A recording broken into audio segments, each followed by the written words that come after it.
जय हनुमान ज्ञान गुण सागर, जय कपीश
Hare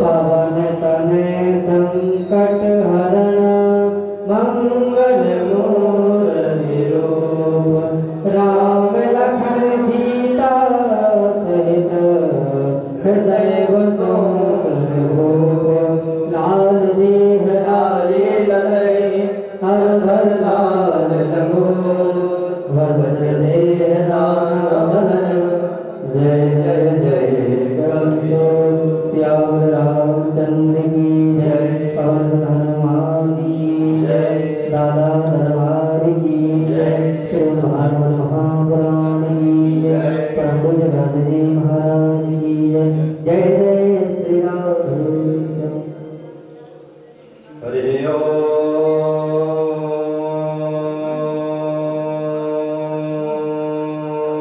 ओम श्री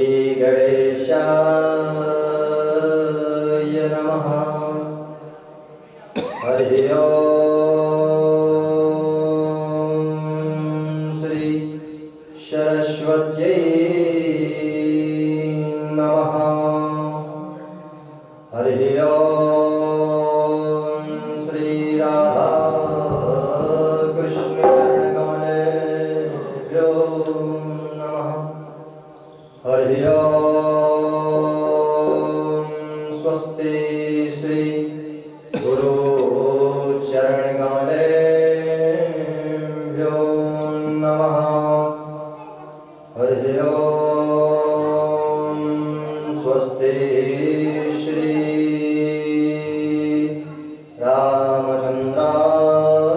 रामचंद्राभ्यां नमः हरि ओम स्वस्ति श्री मुक्तेश्वराय नमः हरि ओम स्वस्ति श्री हनुमते नमः हरि ओम श्री सर्वविप्रचरणकमलेभ्यो नमः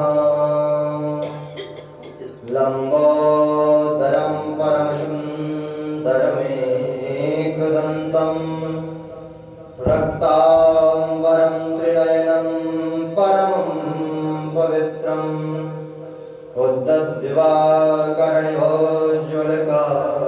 उद्धद्दिवाकर्णिभोज्ज्वलकायकान्तं विघ्नेश्वरं सकलविघ्नहरं नमामि गवामि तीर्थे वसति गंगा पुष्टेस्तथा तत्रजसि प्रविष्टा लक्ष्मी करीशे प्रणतो च धर्म तासां प्रणामं सततं च कुर्यात् नारायणं नमस्कृत्य नरं चैव नरोत्तमं देवी सरस्वती व्यास ततो जयमुदीरये राधा भक्तिर्हरिर्ज्ञानं ताभ्यां या च समन्विता तां श्री भागवती गाथा वन्दे युगल स्वरूपिणी सर्वे भवन्तु सुखिनः सर्वे सन्तु निरामयाः सर्वे भद्राणि पश्यन्तु मा कश्चित् दुःखभाग् भवेत् मूकं करोति वाचालं पङ्गुं लङ्घयते गिरिं यत्कृपातमहं वन्दे परमानन्दं माधवम्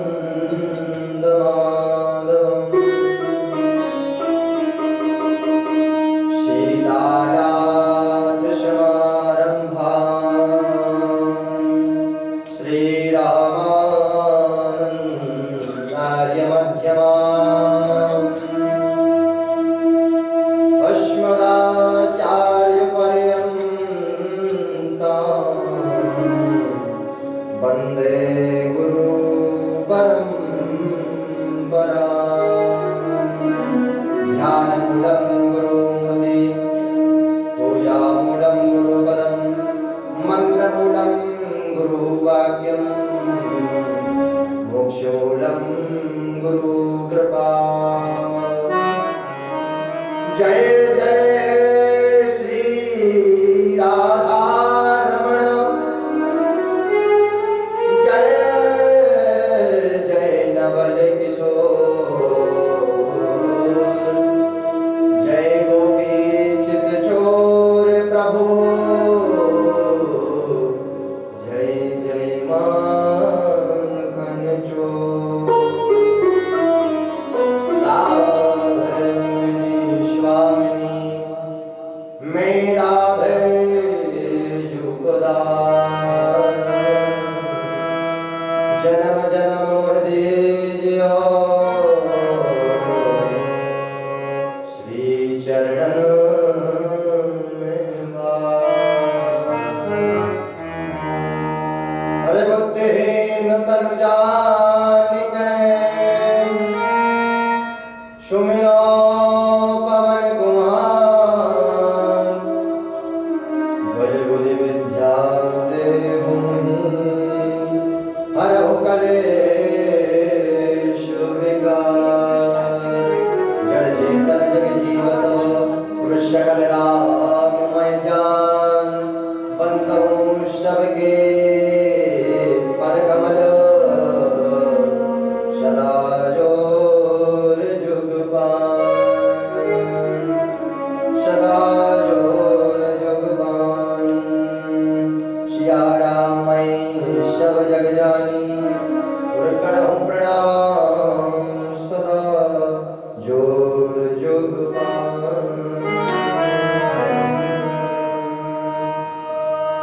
परम परात्पर अखिलेश्वर करुणा वरुणालय भक्त वांछा कल्पतरु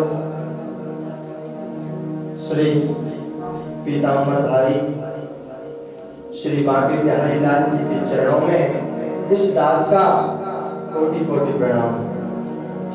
परम आराध्य लाडली श्री वृषभानु नंदिनी श्री राधा रानी किशोरी जी के चरणों में इस दास का कोटि कोटि प्रणाम। जहां तक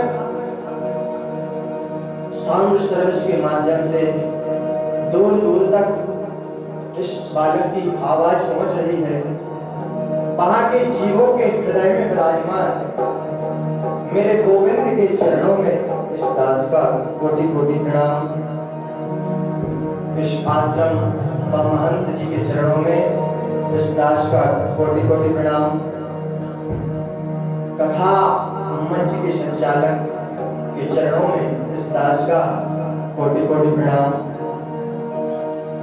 पृथ्वी के सभी विप्र देवताओं के चरणों में इस दास का कोटि कोटि प्रणाम।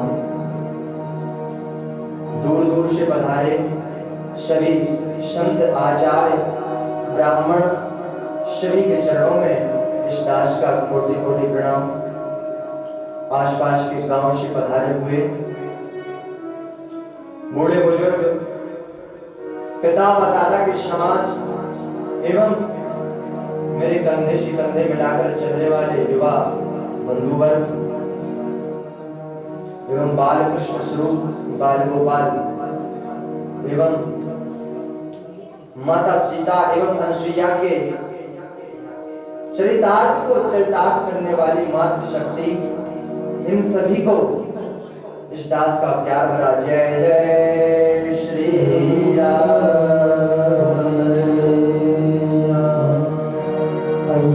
कथा पूर्व से पहले 2 मिनट भगवत नाम संकीर्तन। जय राधे राधे गोविंद।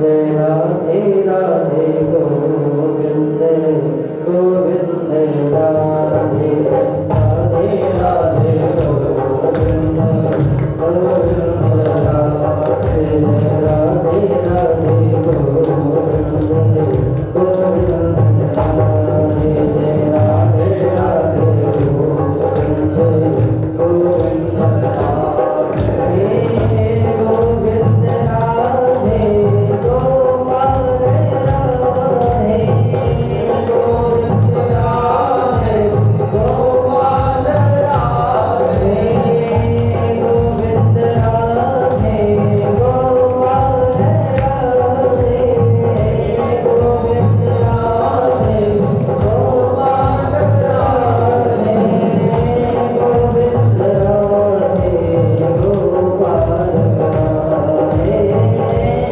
गोविंद राधे गोपाल राधे गोविंद राधे गोपाल राधे राधे राधे गोविंद राधे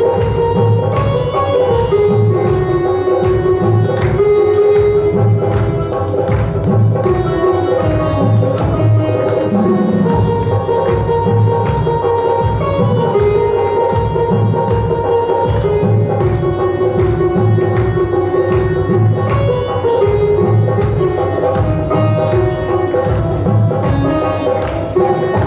राधे गोविंद राधे गोपाल राधे गोविंद राधे गोपाल राधे गोविंद राधे गोपाल राधे गोविंद राधे गोपाल राधे गोविंद राधे गोपाल राधे राधे राधे गोविंद गोविंद राधे राधे राधे गोविंद गोविंद राधे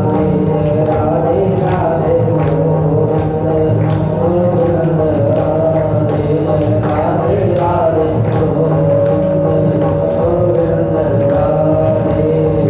गोपाल राधे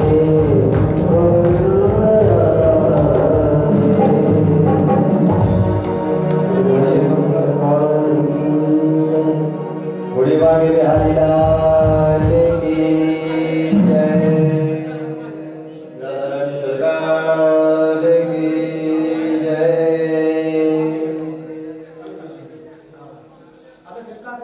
आज बड़े सौभाग्य की बात है कि हम इस भागवत पंडाल में विराजमान हैं। भागवत महापुराण में ऐसा उल्लेख आता है कि जब जन्म जन्मांतरों के पुण्य उदय होते हैं तब जाके इस भागवत पंडाल में बैठने का हमारे लिए सौभाग्य प्राप्त होता है। हम कितने सौभाग्यशाली हैं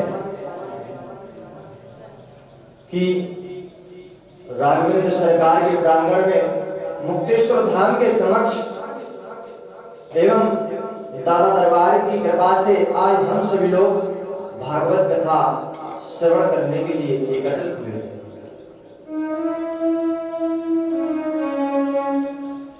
भागवत कथा में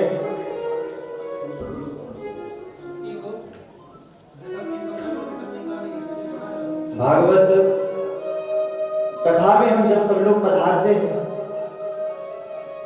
तो सर्वप्रथम मंगलाचरण किया जाता है। मंगलाचरण क्यों जरूरी है? जिस प्रकार हमारे गृह में जब घर पर कोई मेहमान आता है जब कोई बंधु हमारे घर में पधारते हैं तो हम उनका स्वागत करते हैं, वंदन करते हैं, अभिनंदन करते हैं। इसी प्रकार हमारे ग्राम में, हमारे नगर में भागवत जी का आज आगमन हुआ है, किशोरी जी का आगमन हुआ है, तो हम सभी लोग सर्वप्रथम मंगलाचरण करते हैं। मंगलाचरण के पश्चात सर्वप्रथम हमने संकीर्तन किया, हरि नाम संकीर्तन।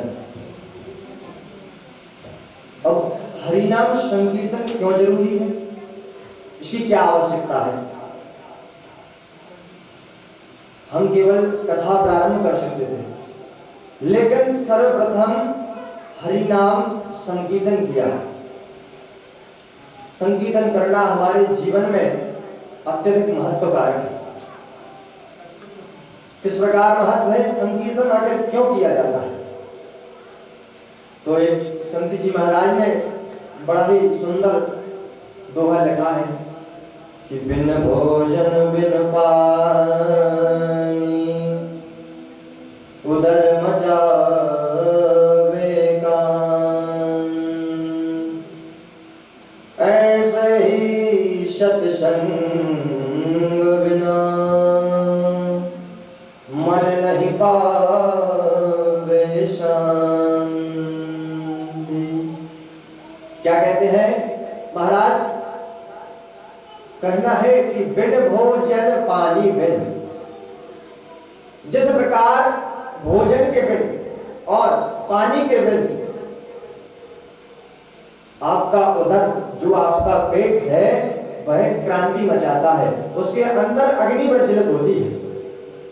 उसके लिए भोजन चाहिए और पानी भी चाहिए। जब तक अन्न और जल आप ग्रहण नहीं करेंगे तब तक उदर में शांति नहीं मिल सकती। इसी प्रकार ऐसे ही सत्संग बिना मन नहीं पावे शांति। इसी प्रकार जब तक हरि नाम संकीर्तन ना हो, जब तक सत्संग ना हो, इस पापी मन को शांति नहीं मिल सकती। आपने देखा होगा जब आप गृह परिवार में या फिर अन्य कहीं भी रहते हैं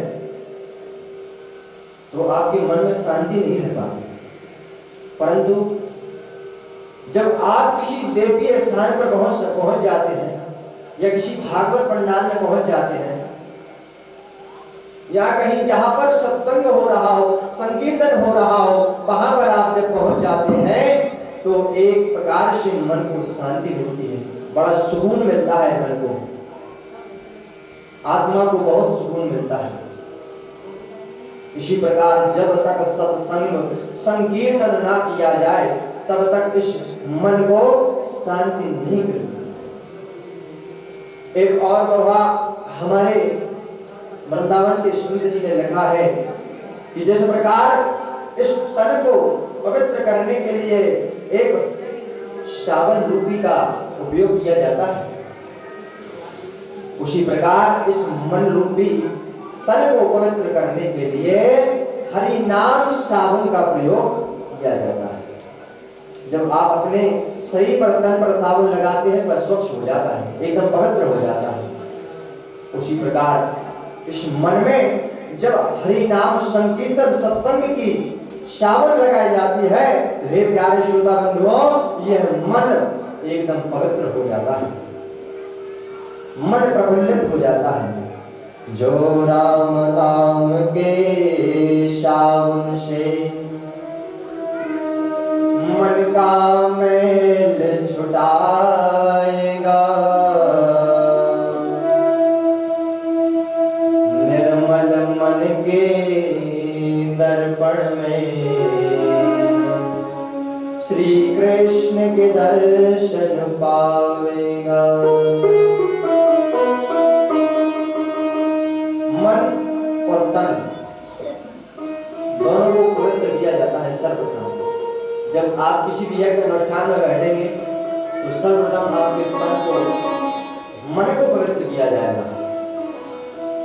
इसी प्रकार मन और तन जब पवित्र हो जाते हैं तब हमारे अंदर एक दिव्य शक्ति का प्रवेश हो जाता है, परमात्मा का निवास हो जाता है और हम इस पंडाल में बैठने योग्य बन जाते हैं। अब जब हमारे घर में कोई पधारता है हम उसका स्वागत करते हैं। इसी प्रकार हमारे ग्राम में इस प्रांगण में किशोरी जी भागवत जी का आगमन हुआ है, तो हम भी व्यास मंच से थोड़ा सा संकीर्तन भागवत कथा का स्वागत करेंगे। आई हैं श्री भागवत जी कि सब मिल स्वागत करो।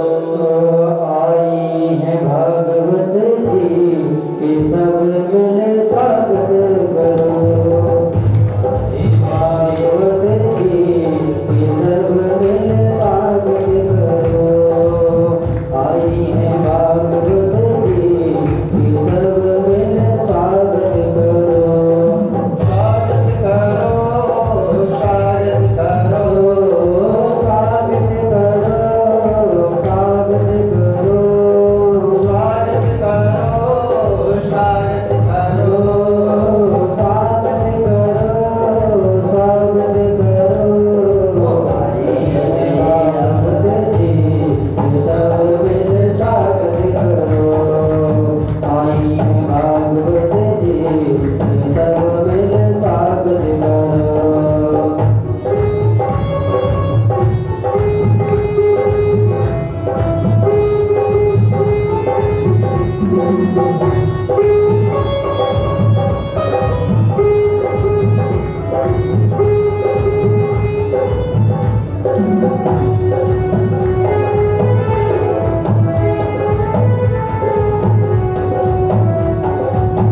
आई है भागवत जी कि सब मिल स्वागत करो। आई है श्री राधा रानी जी सब मिल स्वागत करो। आई है राधा रानी जी की सब मिल स्वागत करो। आई है राधा रानी जी की सब मिल स्वागत करो। आई है श्यामा प्यारी जी की सब मिल स्वागत करो। आई है राधा रानी जी की सब मिल स्वागत करो। आई है राधा रानी जी की सब मिल स्वागत करो। बोली राधा रानी सरकार की जय। भागवत महापुराण की जय। बांके बिहारी लाल की जय। गिरिराज महाराज की जय। सुखदेव महाराज की जय। श्री कनक बिहारी जो सरकार की जय। श्री राघवेंद्र सरकार की जय। श्री हनुमान जी महाराज की जय। श्री संत समाज की जय। सभी विप्रन की जय हो। भक्त भर भगवान की जय जय श्री राधे श्याम।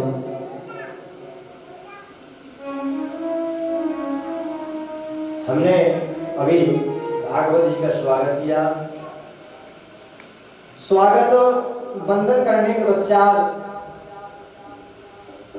जब हम जयकारे लगाते हैं और जयकारे लगाने के अंत में जब हम कहते हैं जय जय श्री राधे श्याम,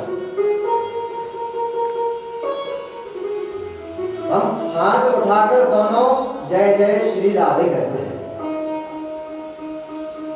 प्यारे श्रोता बंधुओं, हम सभी अपने अपने इष्ट को नमन करते हैं। कोई राम को नमन करता है तो कोई कृष्ण को नमन करता है, कोई हनुमत को नमन करता है तो कोई देवी दुर्गा को नमन करता है। सभी अपने अपने इष्ट को नमन करते हैं।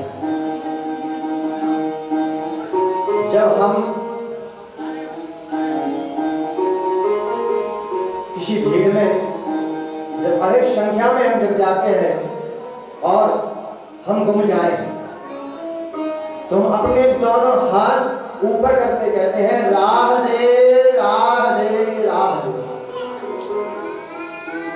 तो राधे का अर्थ है हमें जीवन में राह दे, रास्ता दिखाएं, हमारे जीवन में आगे बढ़ने के लिए हमारे लिए रास्ता दिखाएं, राह दे। इसी प्रकार हम इस संसार रूपी भीड़ में फंसे हुए हैं और यदि संसार से भीड़ से यदि बाहर निकलना है तो राधा रानी के चरणों में हमारे अपने मन को लगाना होगा। जब तक हम अपने मन को किशोरी जी के चरणों में नहीं लगाएंगे, राम के चरणों में नहीं लगाएंगे, कृष्ण के चरणों में नहीं लगाएंगे, तब तक हम इस संसार रूपी भीड़ से बाहर नहीं निकल सकते। बोलिए राधा रानी सरकार। आइए हम श्री भागवत महापुराण में अब प्रवेश करते हैं। श्री मद्भागवत महापुराण हमारे भागवत में शास्त्रों में व्याकरण के अनुसार एक एक शब्द का अर्थ बतलाया गया है। जिस प्रकार हमारी कथा श्रीमद् भागवत महापुराण है, इसी प्रकार सभी शब्दों का शाब्दिक अर्थ बतलाया गया है। आइए हम भी भागवत महापुराण पर नजर डालते हैं। हमारे मुख से जब श्रीमद् भागवत महापुराण शब्द निकलता है तो कितना पुण्य हमारे लिए प्राप्त होता है, क्या क्या फल मिल जाता है, यह आज हम सभी चर्चा करेंगे इस विषय पर कि भागवत में कितनी दिव्य शक्ति है जिसका केवल नाम उच्चारण लेते ही कितना पुण्य फल हमारे लिए प्राप्त हो जाता है, कितना हमारे लिए लाभ प्राप्त होता है। तो श्री माने होता है श्री यानी राधा। श्री का शाब्दिक अर्थ होता है ऐश्वर्य, लक्ष्मी, धन। श्री का अर्थ होता है श्री लक्ष्मी राधा रानी किशोरी। क्योंकि यह जो ग्रंथ है श्रीमद् भागवत महापुराण, यह अभिमान रहित है, इसमें किसी भी प्रकार का अभिमान नहीं है। भागवत महापुराण है, इसमें किसी भी प्रकार का कोई अभिमान नहीं है। यह अभिमान रहित ऐश्वर्य युक्त श्रीमद् भागवत महापुराण है। इसमें 4 वेद, 6 शास्त्र एवं 17 पुराण इसके अंदर समाहित हैं। क्योंकि 18वां पुराण तो स्वयं श्रीमद् भागवत महापुराण है। यह सर्व ग्रंथ संपन्न, सर्वगुण संपन्न है। यह पूर्ण ऐश्वर्य युक्त भागवत महापुराण है। जब हमें राधा रानी के चरणों की रज प्राप्त हो जाती है तब जाके हम भागवत महापुराण को श्रवण कर पाते हैं। जब राधा रानी के चरणों की रज प्राप्त होती है तब हम कृष्ण के चरणों की वंदना कर पाते हैं। और जब कृष्ण के चरणों की रज प्राप्त होती है तब हम राधा रानी के चरणों का चिंतन मनन कर पाते हैं। जब तक हमें दोनों की कृपा प्राप्त नहीं होगी तब तक हम किसी के चरणों की सेवा नहीं कर सकते। क्योंकि हमारे बाबा गोस्वामी तुलसीदास जी महाराज भी कहते हैं, क्या कहते हैं? जान बिनु ना होय परतीति। श्री राम जय राम जय जय राम, श्री राम जय राम जय जय राम। बिनु परतीति होय नहीं प्रीति।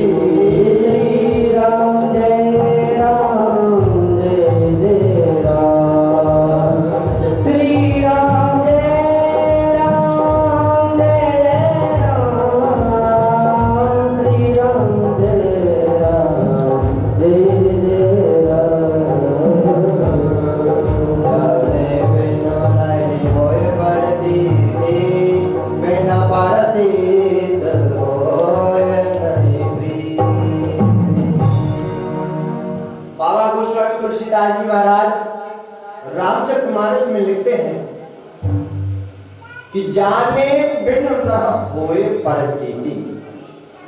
जब तक आप किसी व्यक्ति को जानेंगे नहीं तब तक उसके प्रति प्रीति नहीं हो सकती, तब तक उसके प्रति लगाव नहीं हो सकता। और बिन परतीत होए नहीं प्रीति, जब तक परतीति नहीं होगी तब तक आप उसके प्रति आदर प्रेम सत्कार भाव नहीं रख सकते। तो ये सब बातें हमारे गोस्वामी तुलसीदास जी महाराज बहुत पहले लिख चुके हैं कि भागवत जी के बारे में जब तक आप जानेंगे नहीं तब तक आप उनका चिंतन मनन नहीं कर सकते, तब तक उनके प्रति आपको निष्ठा जागृत नहीं होगी, जब तक उनके प्रति निष्ठा जागृत नहीं होगी और किशोर जी के चरणों की हमें रज प्राप्त नहीं हो सकती। इसलिए भागवत के लिए हमें राधा रानी के चरणों की रज की परम आवश्यकता है।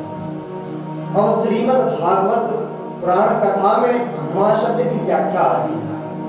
अभी हमने श्री शब्द की व्याख्या की, श्री माना होता है लक्ष्मी, श्री ऐश्वर्य, श्री के बाद आता है श्री मद मद। मां शब्द कहते ही हमारे अंदर जो मोह है, इस संसार के प्रति जो मोह है वह सब मोह छूट जाता है। मां शब्द में मुख में आते ही मोह छूट जाता है। संसार के प्रति यह मोह शक्ति ही हमें दुख को प्रदान करती है। यदि संसार में किसी के प्रति यदि मोह ना हो तो हमें दुख नहीं हो सकता, और दुख का मूल कारण केवल मोह माया है। जैसे एक माँ का एक पुत्र के प्रति मोह होता है, यदि माँ का पुत्र यदि बिछड़ जाए तो माँ के प्रति मोह अत्यधिक हो जाता है, तो वह दुख का कारण बन जाता है। और एक पुत्र का अपने माँ के प्रति जब माँ से वह बिछड़ जाता है तो उसके लिए वह मोह ग्रसित हो जाता है। तो दुख का मूल कारण केवल मोह है। यह मोह को यदि दूर करना है तो प्यारे श्रीमद् भागवत महापुराण को श्रवण करना पड़ेगा। अब दा शब्द की व्याख्या आती है, दा कहते ही दया प्रकट हो जाती है। जब हम दया कहते हैं तो दूसरों के प्रति हमारे दया प्रकट होती है। जब राधा रानी की कृपा प्राप्त होगी, जब दया उत्पन्न होगी। अच्छा, जब हम किसी को दया करते हैं तभी हमें उसकी याद आती है, क्योंकि दया का उल्टा अर्थ होता है याद। जब आप किसी को याद करेंगे तभी आपको दया आएगी, अन्यथा तो दया नहीं आ सकती। जब तक किसी के बारे में सोचेंगे नहीं तो आपको दया आ ही नहीं सकती। यह दया और याद दोनों एक दूसरे के पूरक हैं। परमात्मा को जब जीव की याद आती है या जीव को जब परमात्मा की याद आती है, जब कृपा बरसने लगती है। जब कृपा बरसती है तभी परमात्मा की याद आती है। आजकल के लोगों के हृदय में दया नाम का शब्द समाप्त हो चुका है। दया तो केवल एक शब्द रह गया है। आप इस पंडाल में जो कुछ भी श्रवण कर पा रहे हैं, यह सब ठाकुर जी की याद का कारण है। अगर आपके ऊपर इनकी कृपा नहीं होती तो आप इस पंडाल में बैठ ही नहीं सकते थे। आपने इनको याद किया जब इन्हें आपको इस पंडाल में आकर विराजमान किया। तो इस याद का मुख्य कारण है दया। जब आप अपने दुख सुख श्री गोविंद के चरणों में छोड़ देते हैं तो प्रभु आपके पास दौड़े चले जाते हैं। और श्रीमद् भागवत महापुराण में भा शब्द की व्याख्या आती है। भा शब्द का शाब्दिक अर्थ होता है भक्ति। जब तक भक्ति प्रकट नहीं होगी हृदय में, तब तक आप इस पंडाल एवं इस मंच के समक्ष नहीं आ सकते। और जैसे ही भक्ति आपके अंदर प्रकट होगी, आप इस पंडाल के अंदर विराजमान हो जाएंगे। इसलिए हमारे हृदय में भक्ति देवी का आगमन हो चुका है और हम इस पंडाल में आकर विराजमान हैं। अब गा शब्द की व्याख्या आती है। गा शब्द का अर्थ होता है गिरि गुमान। गिरि गुमान क्या कहलाता है? प्यारे श्रोता बंधुओं, गिरि गुमान का अर्थ होता है अभिमान। जब तक आपके अंदर अभिमान रहेगा, गिरि गुमान रहेगा, तब तक आप इस पंडाल के अंदर नहीं आ सकते, इस मंच के समक्ष नहीं आ सकते, क्योंकि यह भागवत महापुराण है। यहाँ पर आपको अभिमान को छोड़कर ही आना पड़ेगा। जब तक आप अभिमान रहित नहीं होंगे, तब तक आप इस कथा पंडाल में विराजमान नहीं हो सकते। जब तक गिरि गुमान नष्ट नहीं होगा, तब तक हम कथा श्रवण नहीं कर पाएंगे। और यदि राजा परीक्षित को यदि अभिमान होता कि मैं इतना बड़ा राजा, चक्रवर्ती सम्राट हूं, तो वह इस कथा को कभी श्रवण नहीं कर पाते। उन्होंने केवल एक श्रोता और एक सेवक बनकर कथा को श्रवण किया था, तब जाकर राजा परीक्षित ने इस कथा को श्रवण कर पाया था। आचार्य सुखदेव जी कि यदि यह अभिमान होता कि मैं उनका पुत्र हूं जिन्होंने भागवत के 24 अवतारों का वर्णन किया है, मैं उन वेद व्यास जी का बालक हूं जिन्होंने ग्रंथ लिखे, वेद लिखे, मैं उनका बालक हूं।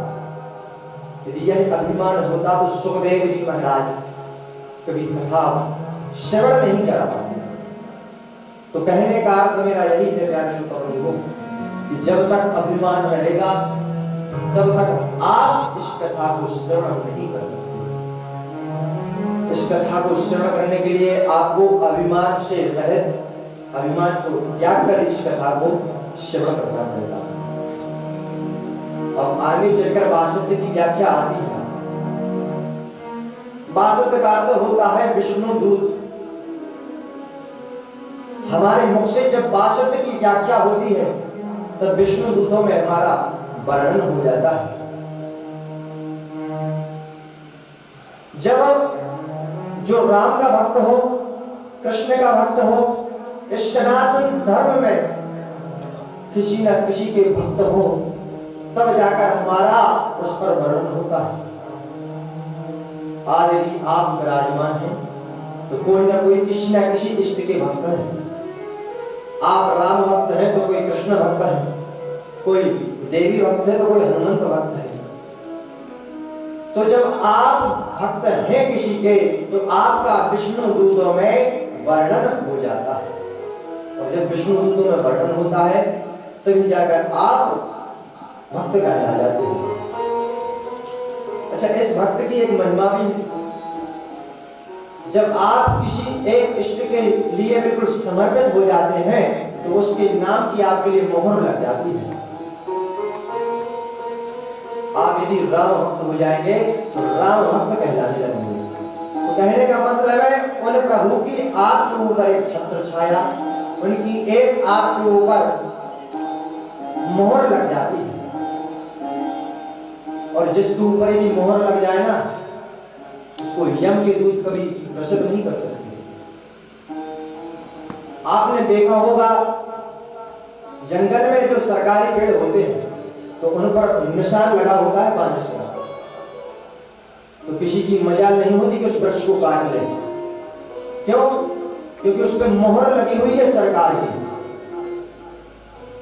तो इसी प्रकार जब आप कृष्णमय, राममय या फिर हनुमंत शंकरमय हो जाते हैं, तो आपके ऊपर एक मोहर लग जाती है। जब आपके ऊपर मोहर लग जाएगी, तो किसी यम के दूत में इतनी मजाल नहीं है कि आपको पास में बांध कर ले जाए।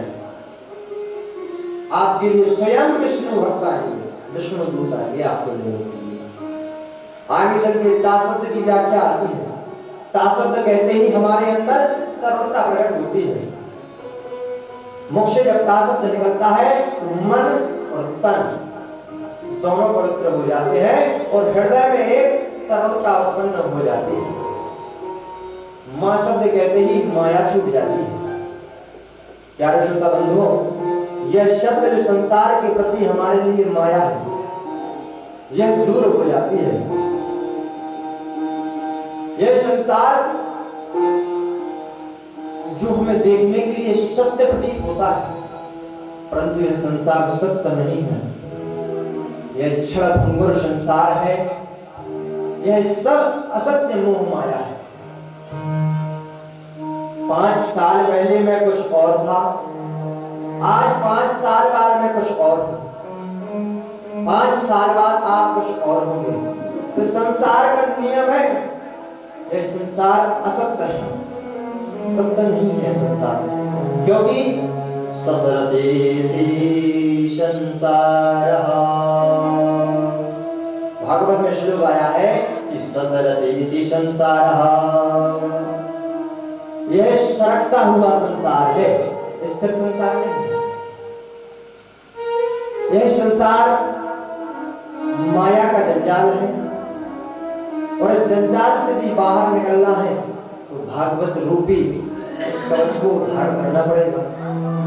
यह शब्द रूपी गाड़ी में हमें बैठना पड़ेगा, तब जाकर हम इस संसार से पार निकल सकते हैं। अब आगे चल के हा शब्द की व्याख्या आती है। प्यारे श्रोता बंधुओं, हमारे मुख से जब हा शब्द निकलता है तो हृदय में हरि का आगमन हो जाता है, हरि का वास हो जाता है। और जब तक हमें हरि नहीं मिलेंगे तब तक हम कथा को श्रवण नहीं कर पाएंगे। अब आगे चल के कु शब्द की व्याख्या आती है। तो प्यारे श्रोता बंधुओं, जब हमारे मुख से कु शब्द निकलता है तो अनंत पुण्यों का फल प्राप्त होता है। जब तक हम यह सुन पा रहे हैं या देख पा रहे हैं या कर पा रहे हैं या कहीं जा पा रहे हैं तो यह सब पुण्यों का फल है। यदि आपके पुण्य यदि क्षीण हो जाए तो आप संसार में कुछ नहीं कर सकते। या जो भी है यह सब पुण्यों का फल है। पुण्य की प्राप्ति से हम इस जगह पर आकर विराजमान हैं। रास शब्द कहते ही हमारे अंदर रज की प्राप्ति होती है। श्री राधा रानी के चरणों की रज की प्राप्ति होती है। अब अणा शब्द कहते ही हमारे मुख में ऋण मुक्त हो जाता है हृदय, कि हम उन्हें जो ऋण कभी चुका नहीं सकते, एक मात्र ऋण, एक पितृ ऋण और एक देव ऋण, यह ऋण कभी कोई चुका नहीं सकता। तो इस ऋण को कम करने के लिए श्रीमद् भागवत महापुराण को हम सभी श्रवण करते हैं। यह हमारा सौभाग्य है। श्री कहते ही श्री चरणों में वास हो जाता है। मां शब्द कहते ही मोह माया छूट जाती है। ता शब्द कहते ही दया प्रकट होती है। भा शब्द कहते ही भक्ति का आगमन होता है। गा शब्द कहते ही गिरिकुमान अभिमान नष्ट होता है। और वा शब्द कहते ही विष्णु दूतों में वर्णन होता है। ता शब्द कहते ही तरुणता प्रकट होती है। और मां शब्द कहते ही माया छूट जाती है। हा शब्द कहते ही हरि मिल जाते हैं। और रा शब्द कहते ही रज की प्राप्ति होती है। और अणा शब्द कहते ही हम सभी ऋण मुक्त हो जाते हैं। गुरु भागवत महापुराण।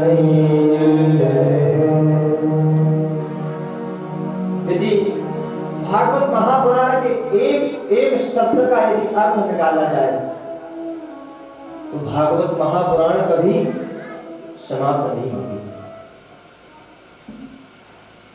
क्योंकि जो नैमिषारण्य क्षेत्र में हमारे 88 ऋषि संत महंतों ने जो कथा को श्रवण कराया, तो वह कथा अनंत काल तक सुनाई। तो इस कथा में अपार रस भरा हुआ है।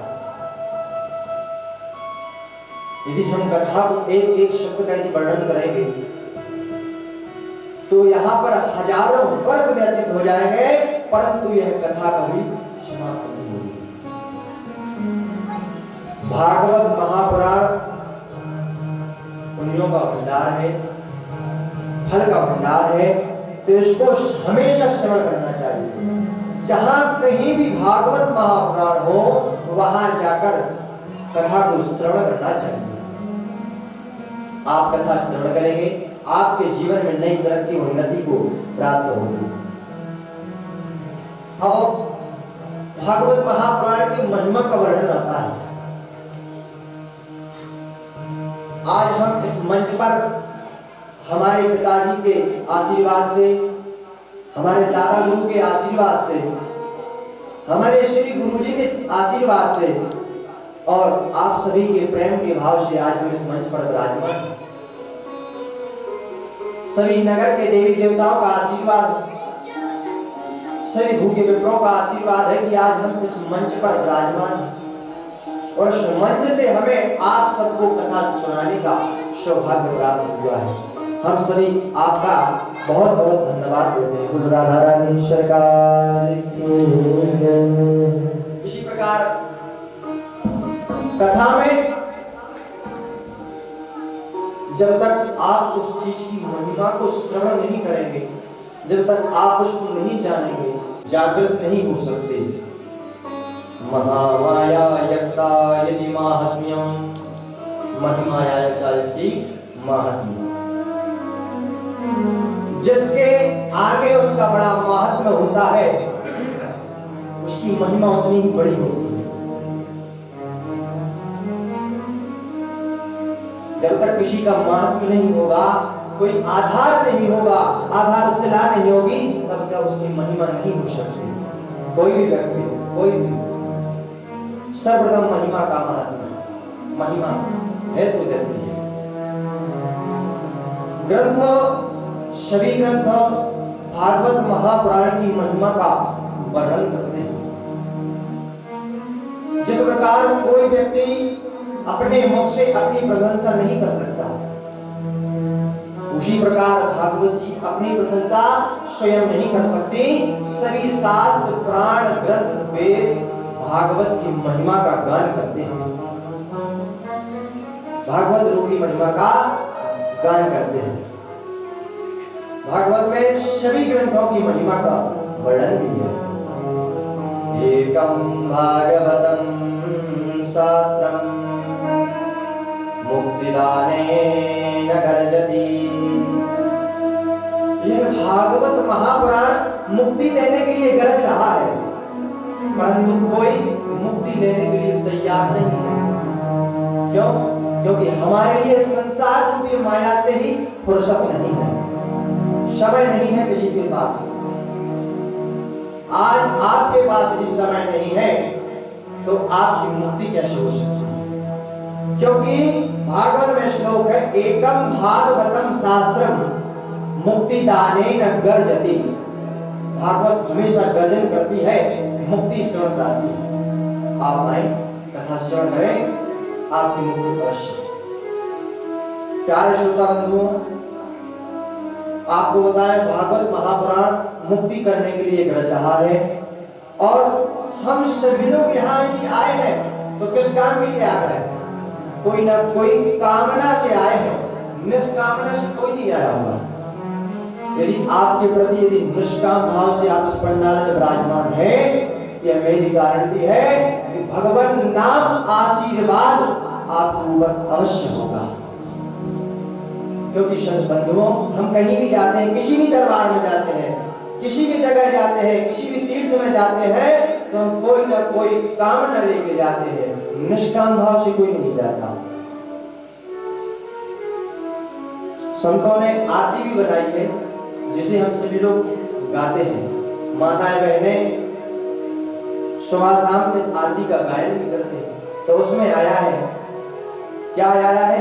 इसमें बिल्कुल आरती में सटीक लिखा हुआ है जिसे पूरा संसार गाता है। जो ध्यावे फल पावे दुख विनसे मन का। स्वामी दुख विनसे मन का सुख शांति घर आवे सुख शांति घर आवे कष्ट मिटे तन का ओम जय जगदीश हरे। स्वामी जय जगदीश हरे स्वामी जय जगदीश हरे। भक्त जनों के संकट दास जनों के संकट क्षण में दूर करे स्वामी जय जगदीश हरे। तो यह आरती एक पॉइंट आरती में से हमने एक श्लोक निकाला है जिसको आप लोगों को बताया है कि यह आरती में भी कामना छिपी हुई है कि जो ध्यावे फल पावे, जो ध्याएगा उसे फल मिलेगा। दुख बिन से मन का, क्या लिखा है कि दुख बिन से मन का। आप बिना दुख के बिना किसी कामना के प्रभु का स्मरण करिए। जो ध्यावे फल पावे दुख बिन से मन का और सुख संपत्ति घर आवे कष्ट मिटे तन का। इतना तो आपने कह दिया परंतु बाद में आपने कामना भी जोड़ दी। क्या जोड़ दी? सुख संपत्ति घर आवे कष्ट मिटे तन का। अरे आप कामना मत जोड़ो, प्रभु स्वयं आपके कार्य को पूर्ण करेंगे, सभी आपकी कामना को पूर्ण करेंगे। पंक्तियां ऐसी हैं आरती में चरणों में स्पष्ट लिखा हुआ है। हर पंक्ति में कोई ना कोई प्रकार की कामना छिपी हुई है, इसलिए सकामी लोग इसको छोड़ देते हैं। और आपको बताएं, निष्काम भाव से गोविंद की कथा को श्रवण करना चाहिए। एक महात्म्य होता है 4 अध्याय का, इसे हमें श्रवण करना चाहिए। एक मासिक पारायण होता है जो 1 माह तक चलता है, इसे मासिक पारायण कहते हैं। एक 4 अध्याय का महात्मा होता है जिसे हम श्रवण करते हैं। स्कंद पुराण में वैष्णव खंड के भागवत के खंड पर लिखा गया है कि भागवत सप्ताह श्रवण करना चाहिए, जिसमें महात्मा पहले आता है, उस कथा को हमें श्रवण करना चाहिए। कथा श्रवण करने से जीवन भर आनंद प्राप्त होता है। स्कंद पुराण के विष्णु खंड से यह भागवत महापुराण का महात्मा लिया गया है।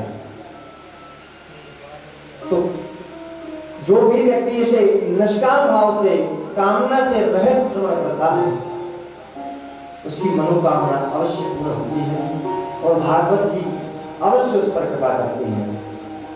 अब यह तो महात्मा हो गया। अब कथा श्रवण कब करना चाहिए और कब नहीं करना चाहिए यह भागवत में आया है। श्लोक आया है चैत्र पौष विवर्जिता। भागवत जी में श्लोक में लिखा है चैत्र पौष विवर्जिता। एक चैत का महीना, एक पौष का महीना, जो 2 माह में कथा श्रवण नहीं करना चाहिए। चैत्र पौष विवर्जिता, भागवत इस महीने में कथा श्रवण नहीं करना चाहिए। परंतु आगे लिख दिया है कि निष्काम भाव से यदि आप कथा श्रवण करना चाहते हैं तो इन 2 माह में भी आप कथा श्रवण कर सकते हैं, क्योंकि हरि कथा श्रवण करने का कोई समय नहीं होता, कोई एक निश्चित समय नहीं होता। जब आपकी इच्छा हो तब आप कथा को श्रवण कर सकते हैं। सदा सेव्या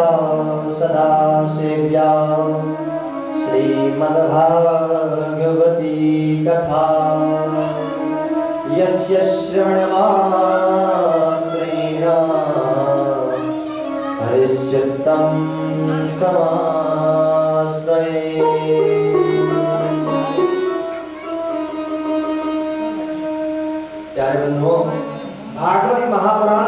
साक्षात श्री कृष्ण का स्वरूप बताया गया है।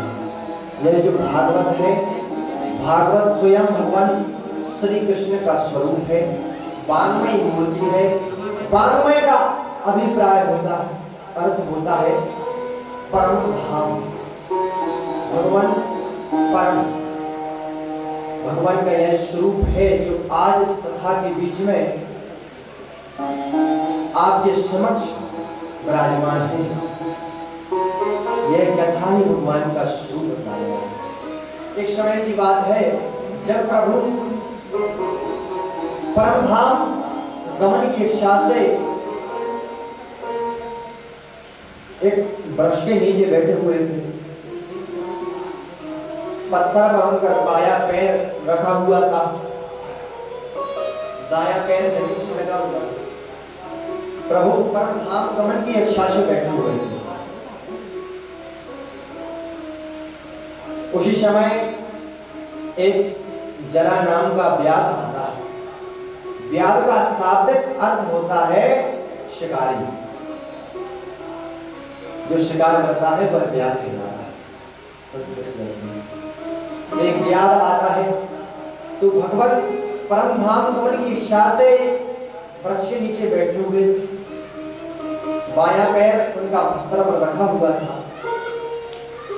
अब प्रभु के पैर से ऐसी अलौकिक छवि प्रकट हो रही थी, मानो ऐसा तेज प्रकट हो रहा था, ऐसा प्रतीत होता था कि कोई मृग बैठा हुआ है। व्याध शिकार करने के लिए आया था।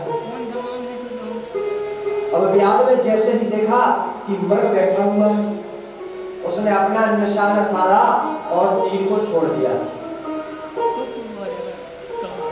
तीर को जैसे ही उसने छोड़ा तो प्रभु के चरणों में जाकर वह तीर लगा। भगवान के बाएं पैर में जाकर वह व्याध का तीर लगा। यह तीर किस चीज का बना हुआ था? यह तीर बना हुआ था जब अंत समय में मूषक वह लोह बना हुआ था। आगे चल के जो कथा है कि आपको श्रवण कराई जाएगी, उसका बना हुआ था कि अंत में यदु वंश का विनाश इसी मूषक के द्वारा हुआ। आज प्रभु के चरणों में वह तीर लगा और जैसे ही तीर प्रभु के चरणों में लगा, क्योंकि भगवान का शरीर, भगवान नाम आकाश की तरफ उठने लगा, परम धाम को गमन करने के लिए जाने लगा। तब ब्रह्मा जी सोचते हैं कि प्रभु ब्रह्मलोक में पधारेंगे।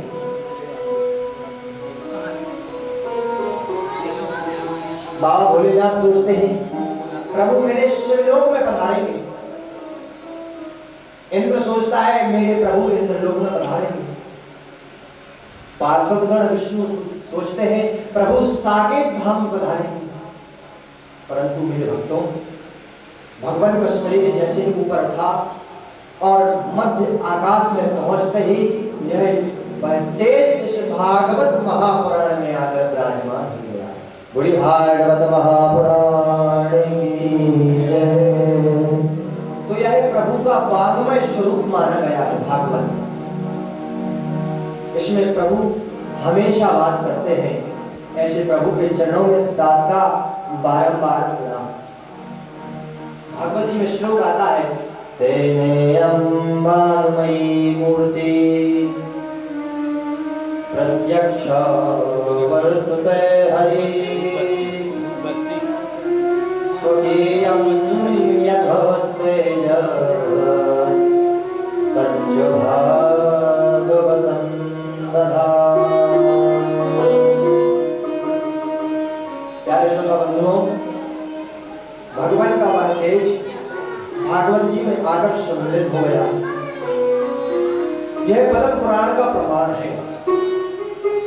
यह प्रमाण पद्म पुराण में लिखा हुआ है कि भगवान का वह तेज भागवत कथा में समाहित है। हमारे ब्रज के बहुत सुंदर संत हुए, बहुत ही सुंदर राधा रानी के भागवत जी के भक्त थे,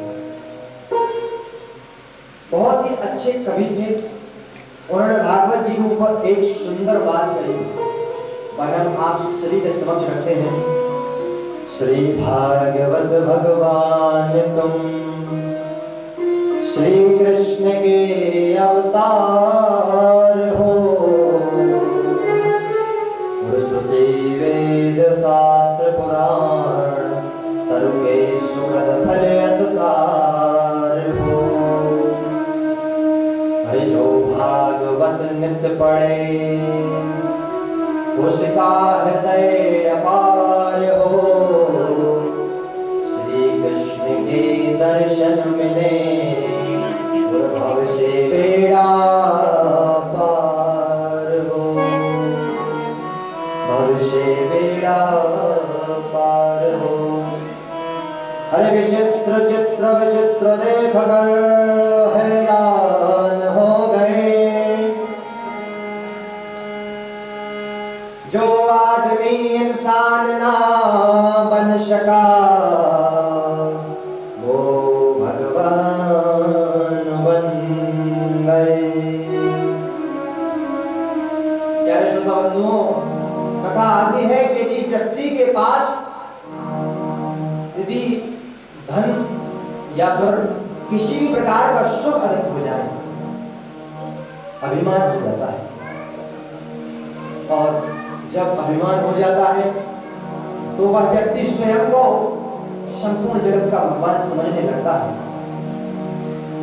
और यही मूल विनाश का कारण बन जाता है।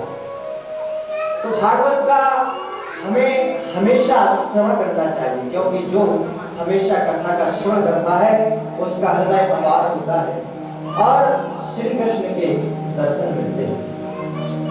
आइए, भागवत में चतुश्लोकी भागवत का वर्णन है, जिसमें पूरी भागवत का वर्णन है। वह हम चतुश्लोकी भागवत आपको पहले